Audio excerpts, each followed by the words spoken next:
Welcome to Happy Homes and Gardens. I'm your host. My name is Daphne Royce. I am a real estate broker, architecture, and interior designer. Uli Maybach is an entrepreneur, philanthropist, and a real estate developer. His grandfather was the designer of the first Mercedes-Benz. Uli is also a brand ambassador for a new generation of achievement. Let's welcome Uli and let him share some insights with us. How are you, Uli? I'm good, Daphne. Thank you. How are you? Doing well. Please tell us about yourself. That's a broad-ended question. I live in San Francisco, and I'm perpetually busy. It seems like we live in this era of technological upheaval and political change that creates all kinds of opportunities. And living here in San Francisco and sort of the Silicon Valley Bay Area we're really at the nexus of opportunity that I'm sure you feel as well. And I know that many things that happen here radiate around the world and create little islands and little thought bubbles that then also expand and then feed back to us here.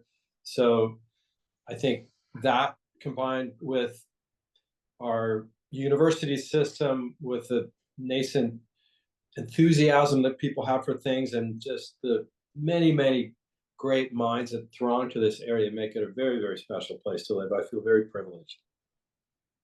Your grandfather was the designer of the first Mercedes-Benz. Tell us something about your grandfather and what he was like. So that's almost accurate. So Wilhelm Maybach, my great grandfather, was originated the first high-speed internal combustion engine, and then together with his his colleague Gottlieb Daimler, put that engine into the first cycle to create the first motorized motorbike, then the first motor boat by putting that engine into a boat, and then the first modern car in the form of the Mercedes, which was ultimately designed in 1901, which is credited to my great-grandfather Wilhelm Maybach. And what made that the first modern vehicle is that instead of motorizing a carriage, which arguably was done by Carl Benz some years earlier, this was the first vehicle that was actually designed to be an integrated vehicle with an engine.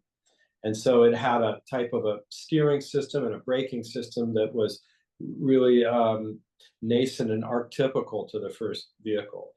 So Wilhelm Maybach was an orphan, discovered in an orphanage by Gottlieb Daimler. And then the two men went and worked in the industry at a number of different companies before starting the Daimler Motor Company and what then ultimately became Mercedes and the Daimler AG. How many people you can see in the car in 1901? How many people could you seat in it? Yeah. Well, I think 4. Oh, One wow. of the original vehicles actually had 2 and 2 facing each other. There are still some archival photos around that. The very first one, the Reitwagen, which was a motorcycle, only seated 1, and then I think the first one after that seated 2, and then ultimately it evolved to a 4-seater, and after that to even more. So, What people can afford a car at that time? it's a good question.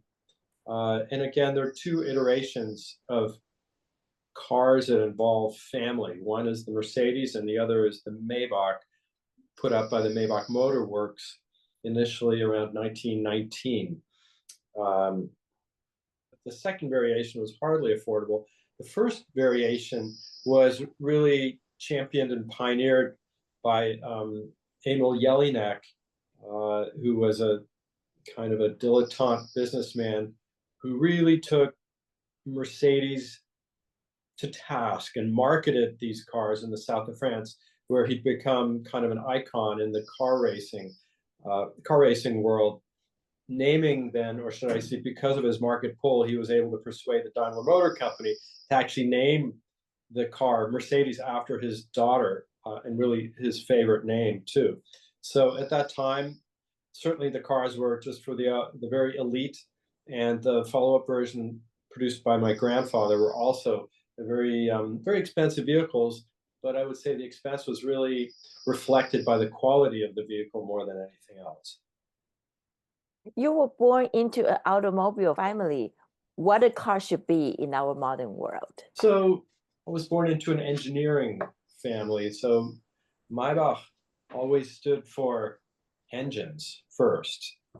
And then I would say cars and boats and trains and really earth moving power and industrial power generation.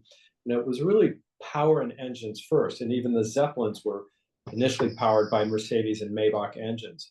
So my thinking is more around mobility, and I'm very efficiency oriented and even more so effectiveness oriented. How can I get from point A to point B most efficiently? And so being here in the Bay Area and being exposed to driverless cars and Waymos and drone helicopters that will soon be able to fly, my perspective is really forward looking to a quiet, fast, efficient, point to point, making especially the last 5 yards super efficient thinking.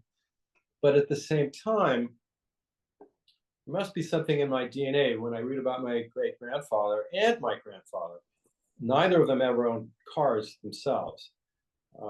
And my great grandfather is known for having enjoyed going for long walks in the mountains and the forests and so forth. And I know my grandfather was of the same ilk.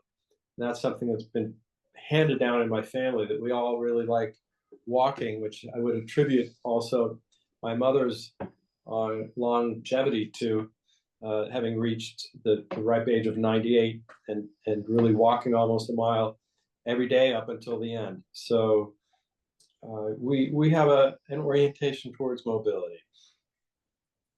Will you consider to have a flying car in the future? Sure.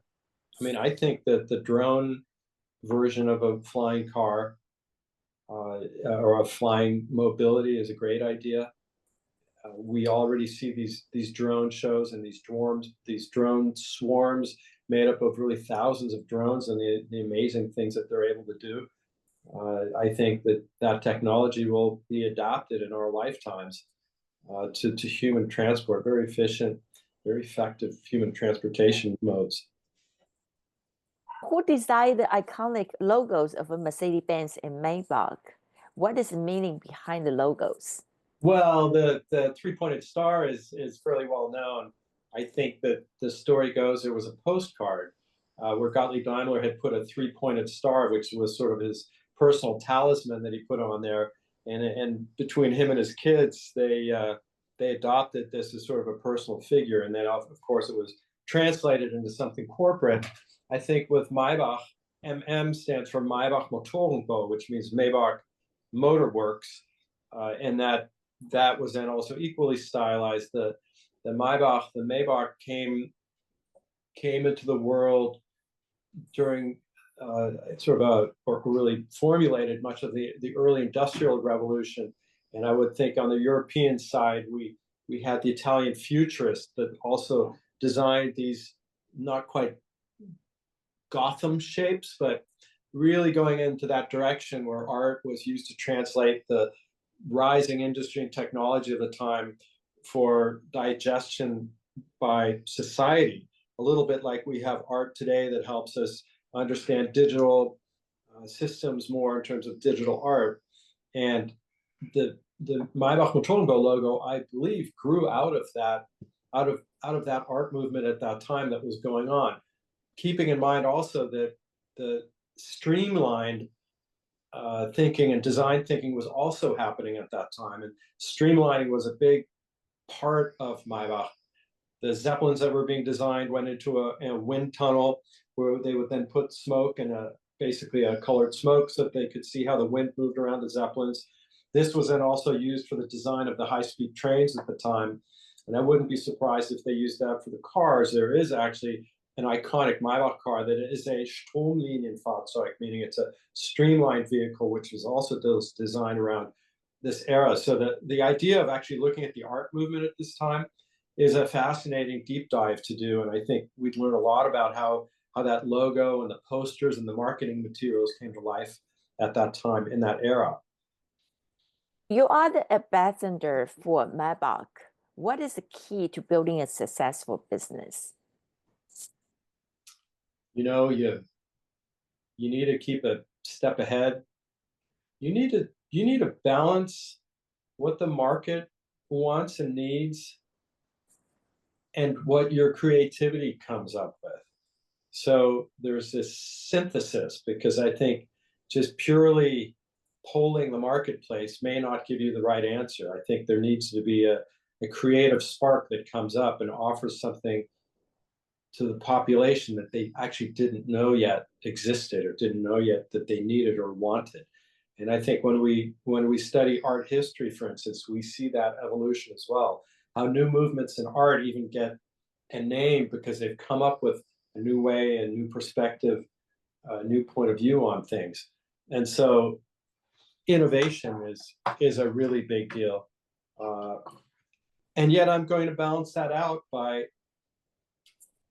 thinking about hard business principles, about Henry Ford, and how do you automate something, and how do you take something and replicate it and bring your costs down, and actually bring that product to market in an affordable manner so that there's deep adoption of it. Again, we look at things like the iPhone, which has over time become a cliche almost in terms of how effective that has been in terms of both hitting the notes of what people want, bringing the cost down, and maintaining a high price. How do you bring costs down and bring a high price? Doesn't make sense to me. Right, exactly. Yeah. Well, I mean, come on, look at luxury goods. We've now learned through this sort of the political era that we're in, that the margins on luxury goods are remarkably high, and that there's actually no limit to how many can be produced. So scarcity is something that's managed, carefully managed, like a business, right? So it's really the management of this which allows you to set a certain price point and even predict your profits to some extent based on these margins and based on these different components that come into it. I mean, I think it becomes very, very granular, and combining the idea of having a good idea with really effective execution of that good idea is probably the single most important part. What I hear is innovation, technology, and maybe hardworking. State of flow, commitment, staying at it, perseverance. Yeah, sure. Yeah. I mean, while you're at it, why don't we say it also takes a little bit of luck, right? Of course, that's very important components. You work on both Maybach Foundation and Maybach Family Office. What do you find most challenging in your work? So right now we're building a small museum Schau depot, as we call it, in the town of Friedrichshafen on the Lake of Constance, which is the town where my grandfather originated his Maybach Motor Works. And putting a small project like that together in a town of less than 100,000 people on a lake in a industrialized area in a very bucolic sort of part of the world, and then working with a name and a brand that has global meaning and radiates globally is challenging, because you have two very, very different audiences. One is the people who have a certain pride of origin around this, all within, say, a 200-kilometer radius. And then you have worldwide customers of a completely different ilk all over the world. And those global customers see the humble origins and the innovation and the hard work and the invention and the entrepreneurship and the history and the archetypical stories that go into this thing. And many wonder, because they just saw a flashy car, or they saw something that was engineered to perfection, and they go, wow, look where that came from. And On the other side of things, the local community who takes that portion of things for granted because it's part of sort of the industrial pantheon of that town and of that area, which also includes ZF, the Zahnradfabrik, Dornier Aircraft Company, the Zeppelin Company. It's really the Zeppelin Company 100 years ago that spawned many, many, many other companies, and that's why it's an industrial area. And the people of the area have a great pride in these various industries that really are at the heart, at the core of this idea of quality made in Germany. And for them then to witness what these cars have done, what has grown out of what was really almost an afterthought for Karl Maybach, whose main purpose had been engines for the Zeppelins and then powering the German railway system, and really by accident, building and powering these Maybach cars. For them then to see this multinational effort and respect and admiration of arguably the most luxurious car in the world having come from their small community. So here's what we face. And then we put our efforts in telling this story of DNA expression. And what are the qualities that run through the Maybach story and how are they expressed?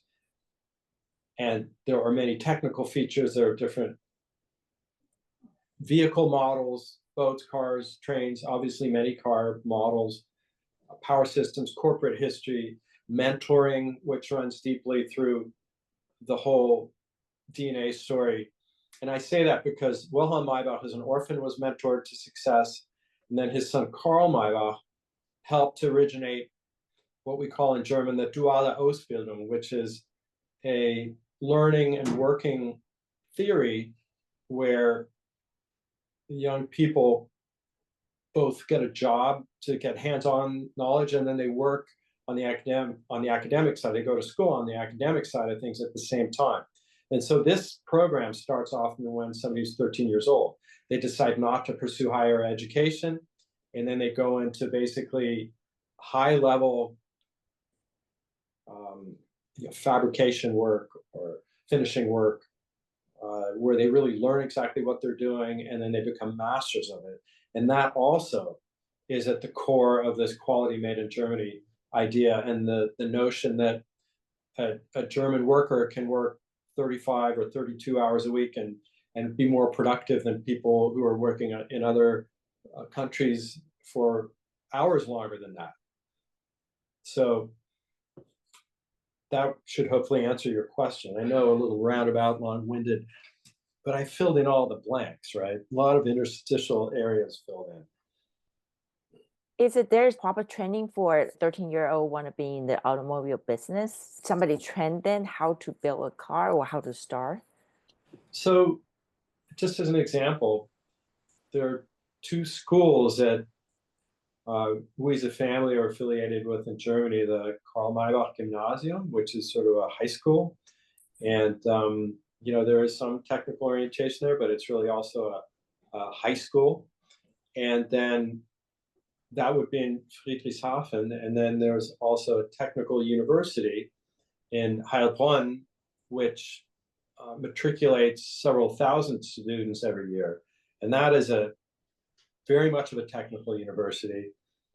And out of those 2,000 students that matriculate every year, though, they are the powerhouse of the automotive industry. They go and work for Audi and Mercedes and Porsche, and I would say primarily the car companies in the Stuttgart area, but also beyond. So it's a very systematic program that feeds into industry, and industry feeds back into it too, in terms of what its needs are, what the cutting edge technologies are. And I go every year. We fund a Maybach Prize at this university, and I get to meet the winning students and meet with the headmaster, who's also generally somebody who's been a titan of industry in their own right and has then decided to come and run the school for some period of time. So it's I can't say enough about how well run and how effective this program is. What do you think is a part to make a German automobile be a leading industry in the world? Well, I think that goes back in history. And if we look at the early 1800s, southern Germany, which is much of where the car industry is from in Germany, was a backwater. And in 1815, mind you, not 1915, 1815, there was a regime change. And the new king there in southern Germany and Baden-Württemberg changed a lot of policies and built schools and hospitals and built transportation corridors so that there was more commerce and trade between North and South. There had also been a very bleak weather system caused by the explosion of a volcano at the other part of the world, Tamboro, I think it was called, and a cloud of ash settled just north of the Alps and circled, creating several years of like a non-existent summer, and the crops didn't ripen and people starved. And so this new king came into power and kind of inherited these difficult times, which really brought out, I would say, the best of the southern Germans. And the king, I think it was Kaiser Friedrich, I confused him and his father, hired a man named Steinbeiß, who was kind of the head of the Chamber of Commerce, also very, very brilliant man. And what he did is he really reached out to the brightest young minds in the land and said, you need to go to other countries and learn what's happening there. One of the people he sent away was Gottlieb Daimler, who went to the United Kingdom, among other places, to learn engineering after having gone to school in Germany, bringing those ideas back. It was also happened with BASF and with paint companies and pharmaceutical companies. So really, these tragic beginnings led to a very creative renaissance in Germany. And into that renaissance was born my great-grandfather. And into that renaissance came Gottlieb Daimler, who then, I would say, took Wilhelm Maybach under his wing. There was a 12-year difference. And together they started working and inventing and taking these ideas from really atmospheric gas engines. And really the thing that Wilhelm Maybach did was take a benzene-soaked rag and hold it up to the intake manifold of this engine and seeing it spark to life. In other words, an engine that ran on liquid fuel rather than on gas, and then going on to invent the spray nozzle carburetor, and later a honeycomb radiator that kept these cars from overheating. So a lot of inventions that were really built out of this Tüftler thinking, which was like a MacGyver thinking, almost like they would take what they have and often even build their own tools in order to solve problems and come up with solutions. And it's out of this mix that this engine invention came, and then quickly putting that engine into things that needed to be powered. And really the car, the carriage was really one of the very first things. And so that's where this came from in Germany, and they really owned it. They really owned it. So that spark started there and then really grew.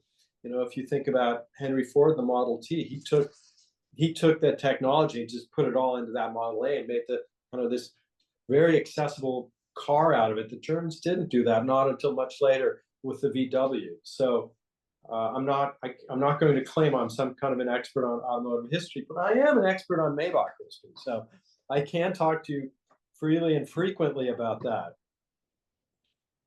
Was the first car 1901 burn gasoline? Yes, benzene. Mm-hmm. Okay, interesting. Let's go back to museum. What was the most meaningful part for you? Of the museum, of the Schaudepo that we're building? Yes. I like working with a team. I like the idea of really thinking about what these DNA expression markers are of the brand. Why is it important? How does the evolution look from 1850 to today?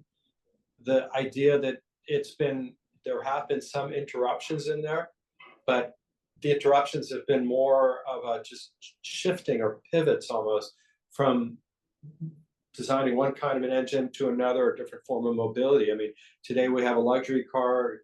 140 years ago, we just had the first spark of of a single internal combustion engine and with a single cylinder. I think today it's fascinating to see not only the technology that goes into the vehicle, but also the corporate branding work and the jostling for position with the other luxury products, and understanding why people are purchasing these cars, and what it means and what the brand means, and why people embrace it and how it becomes something that really represents success and accomplishment, and in my mind also something of a creator brand. Uh, and and these are all really interesting things, I think, to think about intellectually, aside from the mobility that we get out of it. Automobiles are an international business, especially luxury brands like Maybach. Do different cultures have a different demand? For sure, yeah. I just got back from India, where we really officially launched the Maybach, Mercedes-Maybach brand in India, in Jaipur, to a very appreciative audience. The Indians have a history of acquiring these cars going back over 100 years to the Maharaja, who really coveted them. So there's a great base there. We were also opening one of our Maybach accessory stores in Bangalore, because the market is very strong there for the eyewear and the leather goods and the accessories that we produce. They're highly appreciated. I think the Indian culture is also one that's very craft oriented. So the Indian culture is known for having beautiful things made for them, and they're really extending that to having an appreciation for certain brands that are also true to the quality in a very authentic way. In other words, you can't sort of fool an Indian person with something that's flashy. It really has to have a coherent story and substance behind it. In the United States, for instance, the story is a little bit different. Even between Los Angeles, Miami, and New York, the way the color combinations that people want their cars, or which models they purchase, and then we go to Asia, where the vehicles tend to be black, and they don't need to be powered to the same extent because they're more an inner city vehicle and chauffeur driven, whereas different markets they may actually be driver driven. I did notice there's also a number of special edition vehicles. There was the Centennial car that came out in a blue and silver, just a gorgeous vehicle. There was a Hot Voiture in 100 item limited edition with sort of a tweed sidewall and inside, and almost a shag rug. Super unique and artistic. The Virgil Abloh vehicle, the G-Wagon Landaulet in 100 pieces that were a limited edition that went largely to the Middle East. So I think that every culture has a little different approach to it, and to go one step further on you, the idea of producing these limited editions speaks also to a particular customer group, whether it's psychographic or geographic. Has been also a very smart play, and it's also very telling in terms of who purchases these vehicles.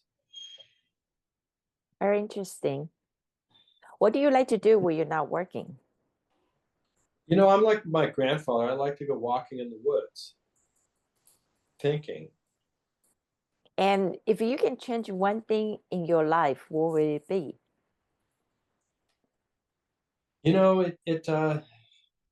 It's a good question, and I do think about that. I travel a fair amount, and I'm very sensitive to transaction costs. I don't like transaction costs. I like to be where I want to get as quickly and as efficiently as possible. So the idea of closing my eyes and thinking my way to some place is the closest that I can do to have a very efficient transfer from here to there. And I think that's why there's also this emphasis not so much on vehicles as on mobility and transportation, and getting from point A to point B in a fast, efficient, low carbon footprint manner, that still allows you to shut your eyes and and think about things and reflect on things, because those are some of the most precious moments that we have, are the quiet moments where we come up with new ideas and clear out the old ones that we don't need anymore. Yeah, I have one last question. What do you think about 2035? We have to sell only clean cars. What's your view on that? You mean here in the United States, or I think well, maybe California. well, we know that certain car companies actually had set a goal for 2030, and then they changed the goalpost. And I personally don't believe that electric is the cure all end all, because you've got to burn something somewhere. They're burning tires at four corners to come up with electricity to power those cars. And burning tires is a highly polluting thing. So while at the same time it's not as bad, and there's scale involved in installing scrubbers and so forth, by centralizing the power production, there's also massive transmission loss and power going from the power plant to the point of use. So, sure, you can look at the efficiency equation, but once you get done with mining all the lithium out of the ground in the mountains of Bolivia, I'm not so sure that equation is really, you know, so far off from where we are with the internal combustion engine.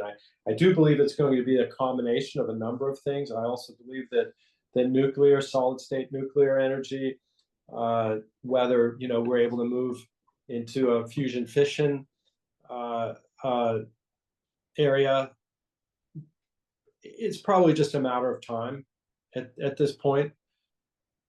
So I think the goalpost will continue to move, and we're going to continue doing the best we can. And like so many other difficult issues, you spend a lot of time muddling through before you get to the end of the tunnel.